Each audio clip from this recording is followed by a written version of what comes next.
Everyone, in this session we are going to do the basic introduction of chapter 14, that is statics, class 10, subject mathematics. So let's begin with statics. What is statics? So a branch of mathematics that deals with the collection, analysis and interpretation and presentation of numerical data is known as statics. So देखिए हम क्या करते हैं statics में, हम data collect करते हैं, उनको एनालाइज करते हैं, उनको इंटरप्रेट करते हैं. एनालाइज मीन्स उनका इन्वेस्टिगेट करते हैं उस डेटा को जो हमने डेटा कलेक्ट किया है, जो ऑब्जर्वेशन हमने कलेक्ट की है, एंड उनको इंटरप्रेट करते हैं according to requirement and present करते हैं उनको एक प्रॉपर वे में. So branch of mathematics that deals with the collection, analysis, interpretation and presentation of the numerical data is known as statics. So now data. What is data? So data are individual pieces of factual information recorded and are used for the purpose of analysis. So देखिए data क्या है, जो observation, जो numerical हमने data collect किया है, data के हमारे पास जो न्यूमेरिकल ऑब्जर्वेशन हमारे पास हैं जो कि फैक्ट्स पर बेस्ड हैं, जो एक्चुअल फैक्ट्स पर, जो हकीकत में क्या है हमारे पास, फैक्चुअल मीन्स हकीकत और एक्चुअली बेस्ड ऑन फैक्ट्स. सो देखिए जो डेटा हमने कलेक्ट किया, वो जो ऑब्जर्वेशन हमने कलेक्ट किया किस बेस पे, एक्चुअल फैक्ट्स पे, that is known as data. So data are the individual pieces of factual information recorded and are used for the purpose of analysis. So data आपका क्या है, फैक्चुअल इन्फॉर्मेशन है. So now type of data. देखिए हमारे पास 2 types का data है जैसा कि आप स्क्रीन पर देख पा रहे हैं. But first one is group data and second one is ungroup data. So what is group data? So data that has been organized into the classes. It has been classified and some data analysis has been done. That is in this type of data that is no longer raw data. देखिए क्या है, group data में हम क्या करते हैं, जो हमारे पास गिवन इन्फॉर्मेशन है, गिवन कलेक्शन ऑफ नंबर्स है, उसको हम क्या करते हैं, स्मॉल इंटरवल्स में डिवाइड कर देते हैं. That is known as class intervals. उनको स्मॉल क्लासेस में डिवाइड कर देते हैं और उनकी रिस्पेक्टिव फ्रीक्वेंसी उनके सामने मेंशन कर देते हैं under the column FI, that is frequency column. So इस ग्रुप डेटा में हम क्या करते हैं, डेटा को ऑर्गेनाइज करते हैं स्मॉल क्लासेस में, स्मॉल ग्रुप्स में, और उनके सामने मेंशन कर देते हैं उनकी रिस्पेक्टिव फ्रीक्वेंसी. सो देखिए इस प्रकार से हम डेटा को एक प्रॉपर वे से रिप्रेजेंट कर दिया है. सो ये डेटा हमारे पास क्या है, रो डेटा नहीं होता है, ये हमें एक मैसेज देता है डेटा. इस प्रकार से जो डेटा हमने एनालाइज किया, उसको रिप्रेजेंट किया है, वो डेटा में क्या है, मैसेज देने वाला होगा. वो डेटा क्या होगा, रो डेटा नहीं होगा. So now ungroup data. So ungroup data क्या होगा, just reverse of group data, मतलब वो रो डेटा होगा हमारे पास. अनग्रुप डेटा क्या है, data that is not organised into the groups. यहाँ कोई ग्रुप नहीं है डेटा का, जस्ट सिंपल आपके पास डिस्क्रीट सीरीज होगी, एक सीरीज फॉर्म में आपको data number of list of numbers given होंगे, वही आपका क्या है, अनग्रुप डेटा है. That is just a list of numbers is known as ungroup data. So ungroup data में हमारे पास क्या लिस्ट ऑफ नंबर्स होते हैं, लिस्ट ऑफ ऑब्जर्वेशन होती है, उसको हम क्या बोलते हैं, अनग्रुप डेटा होता है. यहाँ से हमें कोई प्रॉपर इन्फॉर्मेशन नहीं मिलती है. So now measure of central tendency. So देखिए सेंट्रल टेंडेंसी क्या है, ये certain numerical representative of data shows its characteristic is called as measure of central tendency. इसको हम क्या बोलते हैं, measure of central tendency. So it is the center or location. देखिए central tendency क्या हमारे पास, it is the center or location of distribution among which all the values are adjusted or arranged. The most common measure of the central tendency are arithmetic mean and the median and the mode. So these are the 3 measures of central tendency. Mean, median and mode are the 3 measures of central tendency. So now method to convert ungrouped data into group data. देखिए हम ungroup data को group data में कैसे convert करते हैं. So ungrouped data can be converted into the group data by forming the class interval of equal widths. So हम equal widths की class interval छोटे छोटे ग्रुप बना लेंगे. So with allocation of frequency to each class interval, हम each class interval को respective frequency उनके सामने मेंशन कर देंगे under the column FI. So now observation falling in the any upper class limit would be considered in the next class interval. So देखिए जो अपर class limit होगी वो क्या, उसको हम कंसिडर करेंगे नेक्स्ट क्लास इंटरवल में कंसिडर करेंगे. फॉर एग्जांपल आपके सामने क्या है, 6 student who obtained 60 marks would be considered in the class interval 60 to 75, not in 45 to 60. देखिए क्या है हमारे पास, हमने कहा 6 students who obtain 60 marks would be considered in the class interval 60 to 75. ये देखिए आपकी क्लास विड्थ कितनी है, 15 स्टूडेंट की क्लास विड्थ आपने लिए, क्लास इंटरवल फॉर्म किया 15 स्टूडेंट का. यहाँ देखिए 60 to 75 है और यहाँ 45 to 60 है. बट 60 को कंसिडर कहाँ करेंगे, हम 45 to 60 में कंसिडर नहीं करेंगे, हम कंसिडर करेंगे 60 to 75 में.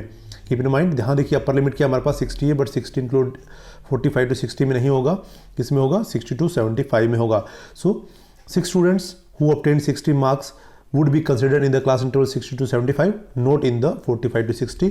Here the width of class interval is 15. तो क्लास इंटरवल की जो विड्थ है वो कितनी है 15 है, keep in mind. So now sometimes the group data is discontinuous. देखिए हम कई बार देखते हैं कि जो हमारे पास ग्रुप है, क्लास ग्रुप जो अपने क्लास इंटरवल्स बना रखे हैं यहाँ हमें गिवन है वो क्या डिसकंटिन्यूस है। Like you can see 1 to 4, 5 to 8, 9 to 12 and so on. Then we can convert it into the continuous data by subtracting 0.5 from the lower limit and adding 0.5 to the upper limit in the each interval. So देखिए 0.5 lower limit से subtract करेंगे क्या हो जाएगा 0.5 और 0.5 add कर दीजिए upper limit में, so this will be 4.5। Similar here it will be 4.5 to 8.5 and next will be 8.5 to 12.5। देखिए अभी कंटिन्यूस इंटरवल आपके बन चुके हैं, 0.5 to 4.5, 4.5 to 8.5, 8.5 to 12.5 and similarly next interval will be continuous. So now this is all about group data and group data. So now arithmetic mean. So arithmetic mean or simple mean means average of the given observation. Mean क्या आपका average of given observation है. So simple mean of a set of observation is obtained by dividing the sum of observation by the total number of observation. देखिए किसी data का average कैसे find out करते हैं, हम उन सभी ऑब्जर्वेशंस को क्या करते हैं, उनका सम फाइंड आउट करते हैं और उनको डिवाइड कर देते हैं नंबर ऑफ ऑब्जर्वेशन से, तो हमें क्या मिल जाता है, उनका एवरेज मिल जाता है and that average is known as mean of the data. So देखिए मीन क्या है हमारे पास, sum of observations upon number of observations.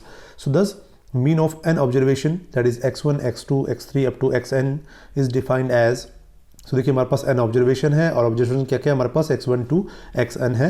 so mean will be, mean is denoted by x bar, keep in mind here this line horizontal line is known as bar, so mean is denoted by x bar। so mean x bar will be equals to x1 plus x2 plus x3 up to xn upon n, that is sum of observation upon number of observation। so this can be represented as summation of i1 to n xi।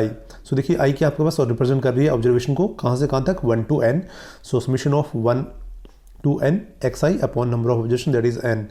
so where Greek letter summation, आपका ये letter आपका क्या है Greek letter है, इसको हम क्या बोलते हैं सिग्मा बोलते हैं, इसका मीनिंग क्या है समेशन। सो समेशन के फर्स्ट लेटर को ये यहाँ पे देखिए समेशन इसको बोला गया समेशन, सो इसको सिग्मा भी बोला जाता है। So this letter is sigma और you can say summation i1 to n xi की आपके पास 1 to लेकर n तक आपको ऑब्जर्वेशन सबको ऐड कर देना है अपॉन नंबर ऑफ ऑब्जर्वेशन हमारे पास कितनी है n, तो n से में डिवाइड कर देना है। So now let x1 x2 x3 xn be the n observation with the respective frequencies f1 f2 f3 and f2 fn। this implies observation x1 occurs f1 time, x2 occurs f2 times and so on। so देखिए x1 जो frequency है observation वो कितने बार आई है f1 time I है, x2 है वो f2 times है, x3 आपकी f3 टाइम्स है, सिमिलरली जो xn है वो fn टाइम्स हैपन हुई है अकर हुई है। So the sum of value of all observation की वैल्यू क्या बनेगी, सो देखिए कॉरस्पॉन्डिंग फ्रीक्वेंसीज को आप मल्टीप्लाई कर दीजिए ऑब्जर्वेशन से, सो हमें मिलेगा f1 x1 plus f2 x2 plus f3 x3 plus dash dash fn xn। So summation of i1 to n fi xi। सो इन सभी ऑब्जर्वेशन का समीशन क्या बन जाएगा, सम क्या बन जाएगा summation of i1 to n fi xi and the total number of observation will B f1 plus f2 plus fn dash dash fn। So this will be summation of i1 to n summation of fi। तो अब mean क्या बनेगा हमारे पास, mean क्या हो जाएगा, mean will be x bar equals to summation of i1 to n fi xi upon summation of i1 to n fi, or we can write it as summation of fi xi upon summation of fi। there is no need to mention here i1 to n। so this is the mean।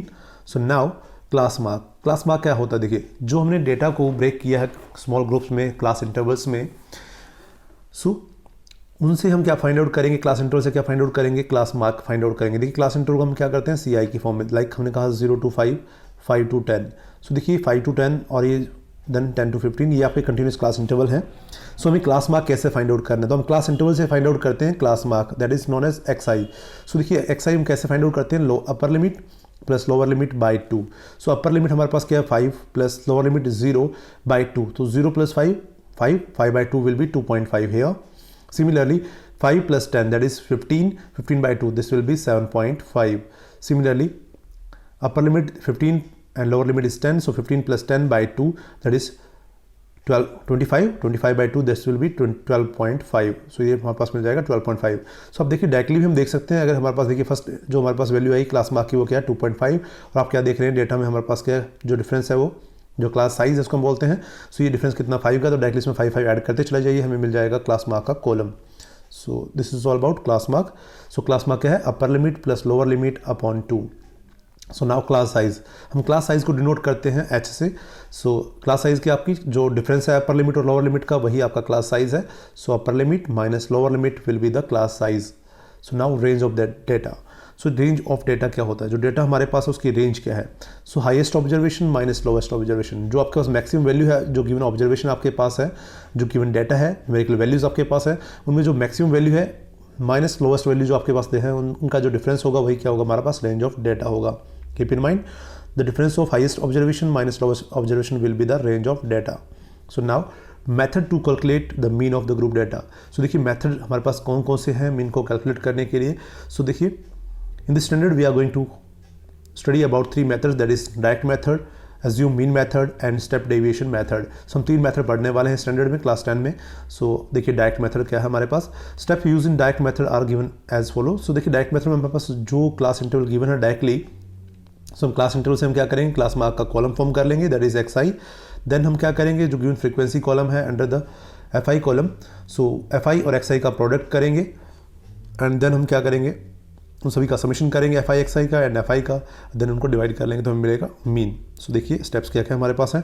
First step is for each class interval calculate the class mark x i by using the formula x i, that is upper limit plus lower limit by 2। So now find the product of f i and x i for each class interval, and हम क्या करेंगे, f i x आई का product कर लेंगे under the column F i x I. Now find summation of f i and summation of f i x I. So summation of f i x I find out करना है, summation of f I find out करना है। Means number of observation आपके यहाँ पर है और यहाँ पे क्या है, वैल्यू ऑफ ऑल ऑब्जर्वेशन है, sum of value of all observation है। So now calculate the mean by using the formula that is x bar equals to summation of f i x i upon summation of f i. यही आपका direct method है। So now assume mean method, that is shortcut method. देखिए हम shortcut method क्यों use करते हैं, जैसे कि नेम से पता लग रहा है एज्यूम मीन मेथड। सो देखिए हमारे पास जो ऑब्जर्वेशन दे रखी हैं उनमें से किसी एक को हम मीन एज्यूम कर लेंगे and we always try to assume the middle most value. So देखिए हमारे पास जो अंडर कॉलम एक्स आई जो आपकी वैल्यूज़ हैं, एक्स आई के अंडर जो क्लास मार्क में जो आपकी जो एंट्रीज हैं, ऑब्जर्वेशंस हैं, उनमें से मिडिल मोस्ट वैल्यू को एज्यूम कर लेंगे एज एज्यूम मीन, और हम उसके बाद क्या करेंगे, डेविएशन फाइंड आउट कर लेते हैं जो गिवन ऑब्जर्वेशन है एक्स आई है। सो एक्स आई मीन्स हम ईच वैल्यू जो आपके पास एक्स आई क्लास मार्क के अंडर है उन सभी में से एज्यूम मीन को सब्ट्रैक्ट कर लेंगे, सो दैट हमारा डेटा क्या है, इजी हो जाएगा। सो उसको हम बोलेंगे deviation, that is d i. Then हम क्या करेंगे, फ्रीक्वेंसी कॉलम को डी आई के साथ मल्टीप्लाई करेंगे, हमें कॉलम मिलेगा f i d i, and then हम समेशन करेंगे एफ आई डी आई का सभी एंट्रीज का, और देन हम क्या करेंगे, समेशन ऑफ एफ आई से डिवाइड करेंगे तो हमें मिलेगा उसको, जो हमारे पास अभी जो वैल्यू आई है उसको हम एज्यूम मीन के साथ ऐड कर देंगे तो हमें मिलेगा मीन। सो देखते हैं स्टेप्स क्या क्या है हमारे पास। So for each class interval first of all find the class mark, that is xi, by using the formula xi equals to half of upper limit plus lower limit. Then choose a suitable value of xi in the middle as assumed mean. So हम assume कर लेंगे, that is known as a, and calculate the deviation, that this di equals to xi minus a for each i, means each observation के लिए जो class mark, देखिए आपके पास class mark में जो each एंट्री है उन सभी के कॉरस्पॉन्डिंग आपको फाइंड आउट करना है डेविएशन, तो आपको एक नया कॉलम मिल जाएगा डी आई का, that is x i minus a. So x i में जितनी ऑब्जर्वेशन सभी में से आप क्या करें, जो आपने एज्यूम किया मीन दैट इज ए, उस सभी से सब्ट्रैक्ट कर दीजिए सो दैट हमें इजी डाटा मिल जाएगा कैलकुलेशन करने के लिए। So now calculate the sum, that is summation of f i, जो नंबर ऑफ ऑब्जर्वेशन है उन सभी का सम कर लीजिए। Now calculate the product, that is f i d i for each i. So हमने प्रोडक्ट करना है अभी किसका, एफ आई और डी आई का, जो आपके पास फ्रीक्वेंसीज है एफ आई और डी आई जो हमने फाइंड आउट कर लिया, डेविएशन फाइंड आउट किया, उन सभी का प्रोडक्ट कर लेंगे, जैसा कि हमने डायरेक्ट मेथड में किया एफ आई एक्स आई, तो यहाँ करने वाले हैं f i d i. And now summation of f i d i we will find. So f i d i summation find out करने के बाद हम क्या करेंगे, उसको डिवाइड कर देंगे किससे, समेशन ऑफ एफ आई से। So now the mean that is x bar by using the formula हम फाइंड आउट करेंगे मीन। सो ए जो कि हमने एज्यूम किया था mean plus summation of f i d i by summation of f i, this is the mean by using step assume mean method. So देखिए हमने assume mean method से जो mean find out किया वो क्या है, a plus summation of f i d i upon summation of f i. So now third method that is step deviation method. So हम third method पढ़ने वाले हैं step deviation method. So step deviation method is used in the case where the deviation from the assumed mean are multiple of a common number. So देखिए आपने जो deviation find out किया वो क्या है, multiple of a common number मिलेगा। So हम सभी observation जो कि अंडर कॉलम di के है उन सभी को हम डिवाइड कर देंगे एक कॉमन नंबर से, जो कि h होगा हमारे पास, जो कि क्लास साइज है, उसी से हम डिवाइड कर देंगे तो डेटा हमारे पास बहुत सिंपल मिल जाएगा कैलकुलेशन के लिए। सो इजी कैलकुलेशन के लिए हम यूज़ करते हैं shortcut method that is step deviation and assume mean. So if the value of di for each class is a multiple of h, say h, that is class size, then we will divide the value of di for each class by h. each class interval को हम divide कर देंगे h से, जो कि under column di है, to get the smaller number to multiply with fi. एक छोटे नंबर छोटी ऑब्जर्वेशन मिल जाती है हमें जो इजीली मल्टीप्लाई कर पाएंगे fi के साथ. Here h is the class size of each class interval. h क्या हमारा class size है each class interval का. So now steps used in the step deviation method is given as followed. For each class interval, calculate the class mark, that is xi, by using the formula, that is lower limit plus upper limit by 2. Then choose a suitable value, that is a, assume mean, and calculate the deviation, that is di equals to xi minus a for each class interval, जैसा कि हमने previous method में किया. So now find the class width. अब हमें क्या करना है next step में, step deviation में class width देखनी है, हमें class size देखना है, that is h, which is equal to the difference of between upper limit and lower class limit for each class interval. So हमें difference देखना है अपर क्लास लिमिट और लोअर क्लास लिमिट का, that is the class size और class width. उसी से हम divide करेंगे डी कॉलम को. So now divide the deviation d by h to get u i, that is x i minus a by h. So देखिए हमें d को divide करना है एच से, डी डिवाइड बाय एच कम करेंगे तो हमें क्या मिलेगा, x i minus a by h. ये आपका नया कॉलम बन जाएगा यू आई का. So now multiply the frequency f i with the corresponding u i column. So हम ईच जो आपके क्लास इंटरवल के कॉरस्पॉन्डिंग जो आपको वैल्यूज़ मिल रही हैं एफ आई, उसको हम क्या करेंगे, मल्टीप्लाई करेंगे यू आई के अंडर कॉलम में कॉरस्पॉन्डिंग फ्रीक्वेंसी से. So f i into u i हमें फाइंड आउट करना है. So to get f i u i and now find the summation of f i u i. अब हमें क्या करना है, इन सभी का समीशन कर लेना है. So now find the mean by using the formula mean equals to mean, that is x bar equals to a plus summation of f i u i upon summation of f i into h. इन सभी को multiply कर देना है h से. So now mode. So mode क्या है देखिए. सो द मोड क्या है, the observation which occurs most frequently among the given observation. Mode क्या है देखिए, जो मैक्सिमम रिपीटिंग फ्रीक्वेंसी है वही क्या कहलाएगी, मोड कहलाएगी. The observation which occurs most frequently among the given observation, that is value of observation having the maximum frequency is called mode. हम क्या बोलेंगे, उसको मोड बोलेंगे. For example mode of the number 2 3 4 4 7 7 7 and 7 9 and 11 7. सो इनका देखिए mode क्या है यहाँ पर, इज 7, क्योंकि देखिए इनका मोड क्या है, 7 है, क्योंकि 7 मैक्सिमम रिपीटिंग फ्रीक्वेंसी है. 7 देखिए मैक्सिमम टाइम रिपीट हुआ है. So as it is repeated maximum number of time, that is 4 times. 7 क्या आपका 4 टाइम रिपीट हुआ है, इसलिए फ्रीक्वेंसी इसका मोड क्या है, मोड ऑफ द नंबर क्या है, मोड ऑफ द ऑब्जर्वेशन क्या है, हमारे पास 7 है. Now modal class. So modal class क्या देखिए, अब मॉडल क्लास की नीड क्यों है, क्योंकि हमारे पास डेटा ग्रुप फॉर्म में है, क्लास इंटरवल फॉर्म में है, तो हम डायरेक्टली देखकर मोड हम नहीं पहचान पाएंगे कि मोड क्या है, किस ग्रुप में होगा. तो हमें क्या करना होगा, मैक्सिमम फ्रीक्वेंसी देखनी होगी. So in the group distribution, we can't determine the mode by looking the frequencies. So here we will find a class with the maximum frequency. हम क्या देखेंगे, क्लास इंटरवल देखेंगे जो कि मैक्सिमम फ्रीक्वेंसी के साथ होगी. And this class is called as modal class. उसको हम क्या बोलेंगे, मॉडल क्लास बोलेंगे. फॉर एग्जाम्पल आपके सामने एक एग्जाम्पल है, देख सकते हैं. We are given the class interval that is of marks. So marks में दिए गए क्लास इंटरवल में, that is 0 to 10, 10 to 20, 20 to 30 and 30 to 40 and here it is 40 to 50. Now number of students. So देखिए ये आपकी frequency column है, that is f i. So देखिए हमें क्या गिवन है यहाँ पर, फ्रीक्वेंसी कॉलम है आपके पास. सो इसमें 0 to 10 क्लास इंटरवल के रेस्पेक्टिव जो फ्रीक्वेंसी कितनी है, 2 है, then 9, 14, 20 and 15. So now here the highest frequency of the class interval 30 to 40. देखिए हाईएस्ट फ्रीक्वेंसी हमारे पास क्या है, 20 है. So which is 20. So hence the modal class is 30 to 40. Modal class कौन सी होगी हमारे पास, ये आपकी मॉडल क्लास बन जाती है. सो जो मैक्सिमम फ्रीक्वेंसी के कॉरस्पॉन्डिंग क्लास इंटरवल होगा वैसे हम क्या बोलेंगे, मॉडल क्लास बोलेंगे. सो now mode of group data. Mode कैसे फाइंड आउट करते हैं ग्रुप डाटा का. सो मोड इक्वल्स टू क्या होता है, L plus summation of f1 minus f0 upon 2f1 minus f0 minus f2 into H. So where L is the lower limit of modal class. जो आपकी highest frequency के corresponding जो class मिली है उसको हम बोलते हैं मॉडल क्लास. मॉडल क्लास की जो लोअर लिमिट है उसी हम बोलेंगे एल. तो L is the lower limit of modal class. H the size of class interval, और आप कह सकते हैं क्लास विड्थ. f1 क्या हमारी फ्रीक्वेंसी ऑफ मॉडल क्लास है, and f0 frequency of class preceding the modal class. So modal class से जो पहले क्लास है उसकी फ्रीक्वेंसी क्या होगी हमारे पास, f0 होगी. मॉडल क्लास की फ्रीक्वेंसी क्या है, f1 है, और f2 क्या है हमारे पास, frequency of the class succeeding the modal class. Modal class के जो बाद क्लास है उसकी फ्रीक्वेंसी क्या हमारे पास, f2 है. सो याद रखेंगे. So now steps to find the mode. Mode देखिए हम कैसे फाइंड आउट करेंगे. तो first of all observe the highest frequency and find the modal class. Now find the value of L, f0, f1, f2 and h, that is lower limit frequency of the class preceding the model class. frequency of the model class and frequency of class succeeding the model class and class size. ये सारी value आप find out कर लीजिए. So now put all the values obtained in the step 2 in the formula. Mod equals to L plus f1 minus f0 upon 2f1 minus f0 minus f2 into h. तो ये आपका mode का formula है, इसे याद रखेंगे. So now median. Median क्या है? Median is the middle most value. So median is defined as the middle most or the central value of variable in the set of observation. जो हमारे पास observation है उनमें middle most value को हम क्या बोलेंगे? Median बोलेंगे. When the observations are arranged either in ascending order or descending order of their magnitude. जब इन डेटा को हम अरेंज कर लेंगे ascending और descending order में, then the middle most value will be called as median. Middle most value को हम क्या बोलेंगे? Median बोलेंगे. Now let n be the total number of observation. हमारे पास क्या है? n number of observations है. Then arrange the data in ascending or descending order. n observation को arrange कर लीजिए either in ascending order or descending order. Now median of data depend on the number of observation. जो median है हमारे पास data का वो किस पे डिपेंड करेगा? number of observation पर डिपेंड करेगा.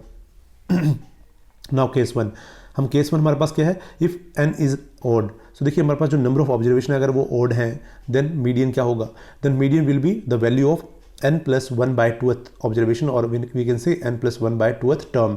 सो देखिए जो असेंडिंग ऑर्डर में अरेंज करने के बाद जो आपकी n प्लस 1/2th टर्म जो होगी that will be the median if n is odd. याद रखेंगे अगर n आपका odd है तो मीडियन क्या होगा? n प्लस 1/2th टर्म आपका क्या होगा? odd मीडियन होगा. सो फॉर एग्जाम्पल देखिए आपके सामने एग्जाम्पल है. The marks of 9 student in the class are as following. So देखिए 9 स्टूडेंट है, बात कर रहे हैं हम odd डेटा की. So here we are given the data that is 34, 32, 48, 38, 24, 30, 27, 21 and 35. So arranging the data in ascending order we will get data as like 21, 24, 27, 30, 32, 34, 35, 38 and 48. Since there are 9 observations that is an odd number. So odd number of observation हमें given है. So median will be n plus 1/2th observation that is 9 plus 1/2th that is 5th term. So after arranging ascending order. So देखिए 5th term हमारे पास क्या मिल रही है आपको? 32 मिल रही है 5th term. So 32 is the median of the data. Ascending order में अरेंज करने के बाद जो आपका 5th term है वो क्या होगा? Median होगा. So here 32 is the median of the given data. So proceed for case 2. So if n is even. देखिए केस 2 में हमसे बात हो रही है अगर आपका n इवन नंबर है. सो नंबर ऑफ ऑब्जर्वेशन अगर इवन है देन हम मीडियन कैसे फाइंड आउट करेंगे? So if n is even then mean value of n/2th plus n/2 plus 1th observation. देखिए n/2th और n/2 प्लस 1th टर्म का जो मीन होगा वही क्या कहलाएगा? मीडियन कहलाएगा. सो देखिए median will B n/2th term plus n/2 plus 1th term by 2. Means हम देखिए 2 मिडिल मोस्ट टर्म का एवरेज फाइंड आउट कर रहे हैं that will be the median if n is the even. So find the median of the daily wages of the 10 workers for the following data. हमें 10 workers का wages given है. So arrange the wages in ascending order. So first of all हमें क्या करना है? Data को ascending order में arrange कर लेना है. So 8, 9, 11, 14, 15, 17, 18, 20, 22 and 25. देखिए इन सबको अरेंज कर लिया असेंडिंग ऑर्डर में. सिंस देयर आर 10 ऑब्जर्वेशन हमारे पास कितनी है? 10 ऑब्जर्वेशन है. That is an even number of observation. हमारे पास ऑब्जर्वेशन क्या है? इवन नंबर ऑफ ऑब्जर्वेशन है. So median will B n/2th term plus n/2 plus 1th term by 2. सो ये आपका इनका एवरेज फाइंड आउट कर लीजिए. सो इनका एवरेज क्या होगा? देखिए 10/2th term plus 10/2 plus 1th term. Means हम बात कर रहे हैं 2 मिडिल मोस्ट टर्म की. सो 4 आपको लेफ्ट में देखिए हमारे पास टोटल 10 ऑब्जर्वेशन है तो आपने 4 लेफ्ट में छोड़ देनी है और 4 आपने राइट में छोड़ देनी है. 4 आपने लेफ्ट में छोड़ी, 4 आपने राइट में छोड़ दी. सो हमारे पास क्या है? 2 मिडिल मोस्ट टर्म कौन सी होंगी? 15 और 17. सो 5th और 6th टर्म आपके पास क्या है? 15 और 17 है. उनका एवरेज फाइंड आउट कर लीजिए. That is 15 plus 17 will be 32, 32 by 2 will be 16. So हमारा मीडियन क्या बन जाएगा? 16. So 16 is the median of given data. So now cumulative frequency. अब देखिए कम्युनिटी फ्रीक्वेंसी क्या होती है? The frequency of an observation in a data refers to how many times that observation occur in data. देखिए frequency क्या होती है उसके बाद हम बात करेंगे कम्युनिटी फ्रीक्वेंसी की. तो फ्रीक्वेंसी क्या है? Frequency of an observation in data refers to how many times that observation occur in the data. कि उस डेटा के अंदर अब जो हमने कलेक्शन ऑफ नंबर्स किया है उसमें वो नंबर पार्टिकुलर कितनी टाइम रिपीट होता है उसको हम बोलते हैं frequency. So now cumulative frequency is defined as consecutive sum of the frequency. जो हमारे पास फ्रीक्वेंसी हम सभी का सम करते चले जाएंगे. इट कैन ऑल्सो भी defined as sum of all previous frequencies up to the current point. जितनी प्रीवियस फ्रीक्वेंसीज उन सब का हम समीशन करते चला जाते हैं अप टू करंट पॉइंट जहाँ हम स्टैंड करते हैं, जहाँ हम लोकेट कर रहे हैं. तो उससे पहले की सभी फ्रीक्वेंसीज का सम जो होगा वो क्या कहलाएगा? Cumulative frequency. Now for example आप एग्जाम्पल देख सकते हैं. Set of data given below shows the age of participants in a certain summer camp, draw the cumulative frequency of table for the data. जैसा कि आप देख सकते हैं, so we are given age and frequency. So age in year, that is 10, 11, 12, 13, 14, 15, 16, 17 and 18 years, and frequency is given, frequencies as 3, 18, 13, 12, 7, 27, 8, 5 and 7. So now make the column. So देखिए सबसे पहले जो आप कॉलम में मेंशन कर दीजिए एज को 10, 11 up to 18 years we are given, and now frequency in front of ages. So जो 10 ईयर के स्टूडेंट्स हैं पार्टिसिपेंट, उनकी फ्रीक्वेंसी कितनी है, 3 है. तो ऐसे स्टूडेंट कितने हैं, 3 है पार्टिसिपेंट हैं. जिनकी एज 11 है उनकी ऐसे पार्टिसिपेंट कितने हैं, 18 है. सो सिमिलरली 12 हैं, उनकी फ्रीक्वेंसी कितनी है, 13 है. सो देखिए हमें चेक करना था कम्युनिटी फ्रीक्वेंसी हम कैसे फाइंड आउट करते हैं, जैसा कि आप देख पा रहे हैं स्क्रीन पर. सो आप देखिए फर्स्ट फ्रीक्वेंसी को आप एज इट इज मेंशन करना है 3. Now 3 + 18 will be 21 here. Now 18 plus, so 21 + 3, देखिए इन सभी को ऐड करना है. 3 + 8 21 + 13. सो हम डायरेक्टली इस प्रकार से मेंशन कर सकते हैं 3 as it is. Now 3 + 18 will be 21 here. 21 + 13 will be here 34. 34 + 12 will be here 46. 46 + 7 will be here 53. 53 + 27 will be here 80.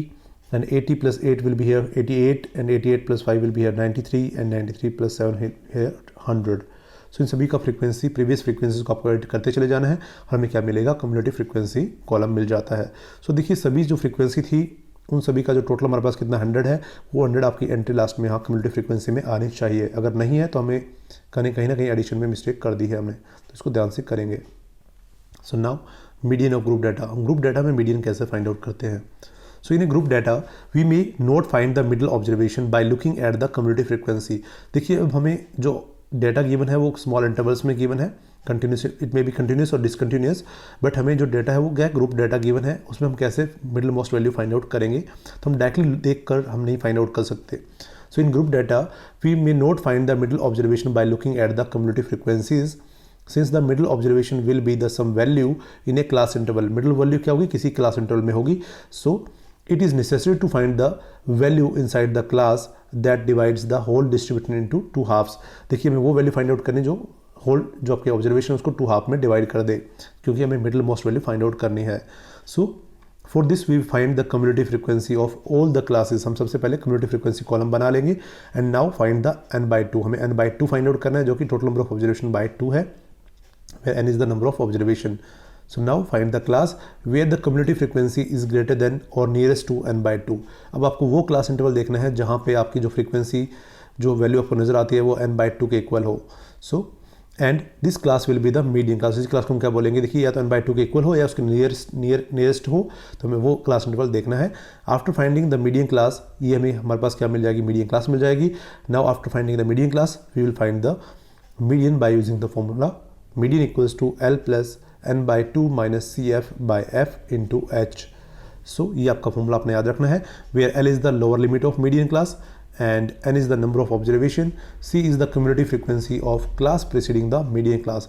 जो मीडियन क्लास है उससे पहले क्लास की कम्युलेटिव फ्रीक्वेंसी आपको यूज़ करनी है यहाँ. And F is the frequency of median class. F आपका क्या फ्रीक्वेंसी ऑफ मीडियन क्लास है, and H is the class size, आप कह सकते हैं class width. So this is all about median. So now the empirical relationship between the 3 measures of central tendency. देखिए एक relationship है तीनों मेजर के बीच में, जो कि अब सेंट्रल टेंडेंसी के मेजर्स हैं, मीन, मीडियन और मोड की. सो देखिए मोड इक्वल्स टू क्या होता है, 3 मीडियन - 2 मीन. मोड किसके इक्वल होगा, 3 times of median - 2 times of mean. So देखिए यही आपका इंपेरिकल रिलेशनशिप है between mean, median and mode. So इससे देखिए डिफरेंट रिलेशन बनाए जा सकते हैं आपसे. अगर आपको मोड गिवन है और मीन गिवन है, आपको मीडियन फाइंड आउट करना पड़ सकता है. आपको मीन और मोड गिवन हो सकता है, आपको मीडियन फाइंड आउट करना पड़ सकता है. तो इस रिलेशन को अच्छे से याद रखेंगे. Mode equals to 3 median - 2 mean. So this is all about introduction of exercise 14.1, 2 and 3. So if you learn from this video, then please do subscribe my channel and share this video as much as you can. Thanks for watching.